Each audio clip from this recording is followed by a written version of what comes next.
शेख सादिक गुलिस्तां पहला अध्याय चौथी कहानी। अब घर आबे जिंदगी वारद हरगिज अज शाखे वेद वर न खुरी, अर्थात फूले फले न वेत यद्यपि सुधा वर्ष ही जलद, मूर्ख हृदय न चेत जो गुरु मिले वीर शीशम। किसी पहाड़ पर अरबी डाकू ने डेरा डालकर काफिले वालों का रास्ता बंद कर दिया था।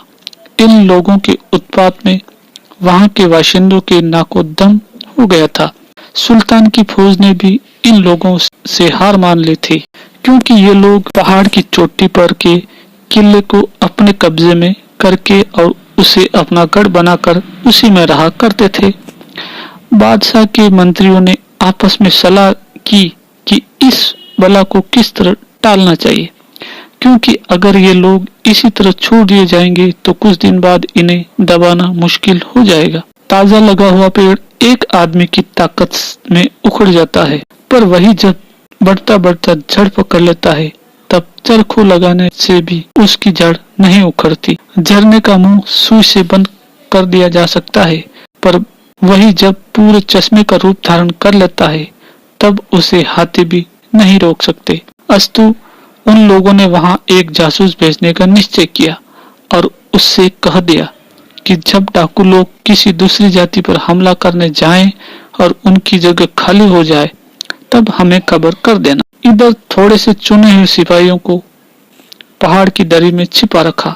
शाम के वक्त जब डाकू लोग अपनी चढ़ाई पर से लूटपाट का माल लेकर वापस आए और अपनी लूटी हुई चीजों और हरबे हथियारों को रख कर आराम करने लगे, तब कोई एक पहर रात गए पहले दुश्मनों ने नींद में उन पर हमला कर दिया।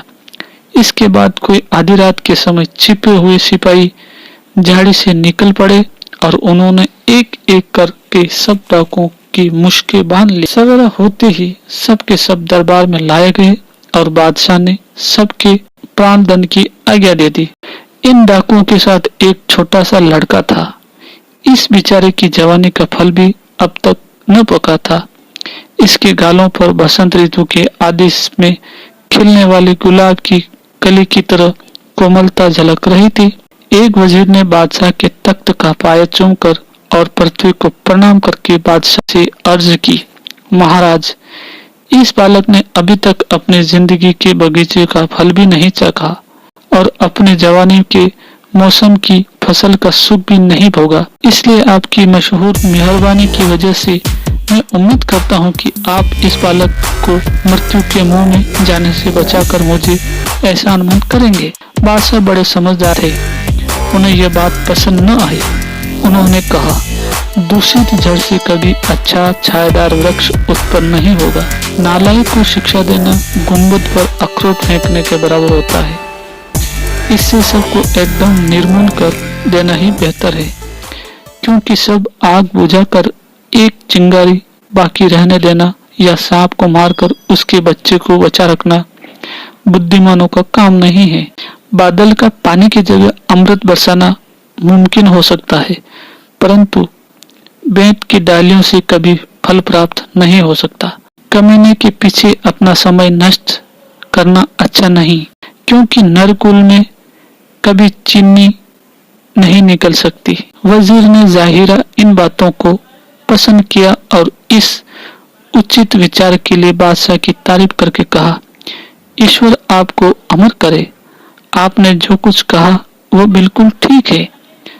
अगर यह बालक उन बदजातों की संगति में कुछ दिन रहता तो यह भी उन्हीं लोगों की तरह बदमाश और बदचलन हो जाता। पर आपके इस दावेदार की आशा है कि अगर यह अच्छे आदमियों की संगति में रखा जाएगा और इससे अच्छी शिक्षा दी जाएगी तो इसके ख्यालात और सिद्धांत ऊंचे दर्जे के हो जाएंगे। क्योंकि यह अभी बच्चा है, इसलिए इसका उन बदमाशों की तरह नीति विरुद्ध और द्वेषपूर्ण बदमिजाज होना नामुमकिन है। हदीस में कहा गया है कि जन्म लेने के समय सबका मिजाज इस्लाम धर्म से परिपूर्ण रहता है। केवल माता पिता के भेद के कारण कोई यहूदी, कोई ईसाई और कोई मंजूसी हो जाता है। हजरत नूह के लड़के ने दुष्टों की संगति की, इसलिए उनके घराने में पैगंबरी जाती रही। कहब के साथियों के कुत्ते ने भले आदमियों की सोबत की, इससे वो भला आदमी बन गया। वजीर ने जब यह बात कही तब और भी कई एक दरबारी बादशाह में अर्ज करने में उसके साथ हो गए। निदान बादशाह ने उस बालक की जान बख्श दी और कहा, यद्यपि मुझे तुम्हारी अर्ज पसंद नहीं है तो भी मैं उसे मंजूर करता हूँ। तुम लोग नहीं जानते कि जाल में रुस्तम में क्या कहा था, अपने वेरी को कमजोर और तुच्छ कभी मत समझो। हमने अक्सर देखा है कि सोते से पानी बिल्कुल थोड़ा थोड़ा निकलता है, लेकिन वही पीछे इतना बढ़ जाता है कि उसमें साल से लदे हुए बड़े बड़े ऊंट बहने लगते हैं। अल किस्सा वजीर ने उस लड़के को अपने घर ले जाकर बड़े नाज और नेमत से पाला और उसको शिक्षा दी। उसकी तालीम के लिए एक अच्छा उस्ताद मुकर्रर किया। जब वह अच्छी तरह सवाल जवाब करना और दरबार का जरूरी कामकाज सीख गया और लोगों की नजर में भला झंसने लगा, तब एक दिन वजीर ने उसके आचार व्यवहार और मिजाज के बारे में बादशाह से कहा कि उस लड़के पर अच्छी शिक्षा का खूब असर हुआ है। आगे की मूर्खता अब उसके दिल में एकदम दूर हो गई है। बादशाह ने इस बात पर हंसकर कहा, भेड़िया का बच्चा यदि आदमियों के बीच में पाला जाए तो भी वह भेड़िया ही रहेगा। इस घटना के 2 बरस बाद उस लड़के ने बस्ती के कुछ नीच और लुच्चों के साथ मिलकर दांव पाने पर वजीर और उसके दोनों लड़कों को जान से मार डाला एवं बहुत सा माल असबाब लूट ले गया और अपने बाप की जगह खुद सरदार बनकर डाकजनी करने लगा। बादशाह यह खबर पाकर बड़े दुखी हुए और बोले, निकम्मे लोहे से कोई अच्छी तलवार कैसे बना सकता है? अक्लमंदो सुनो, किसी बदजात नालायक को नेक बनाना नामुमकिन है। मैं ऐसा पक्षपातहीन है कि क्या बगीचा और क्या उसर जमीन हर जगह एक सा पानी बरसाता है, पर बागीचों में लाला फूलते हैं और उसर में घास उसर जमीन में कभी सबुल नहीं उपजता, इसलिए उसमें बीज बोकर बर्बाद न करो। बदमाशों पर दया करना भले आदमियों को नुकसान पहुंचाना है। इस कहानी में हमें ये नसीहतें मिलती हैं। पहले, शत्रु को दुर्बल देखकर लापरवाही न दिखानी चाहिए।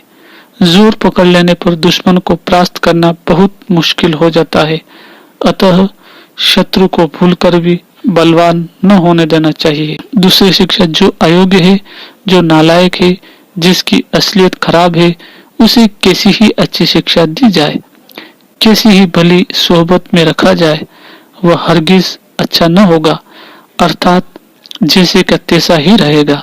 शिक्षा निसंदेह उत्तम चीज है, परंतु दुर्जनों को वह भी सज्जन नहीं बना सकती। तीसरी शिक्षा, दुष्टों पर दया न करनी चाहिए, क्योंकि इस किस्से के वजीर ने दुष्ट पर दया करके अपनी और अपने बेटों की जान गंवाई। कहानी समाप्त।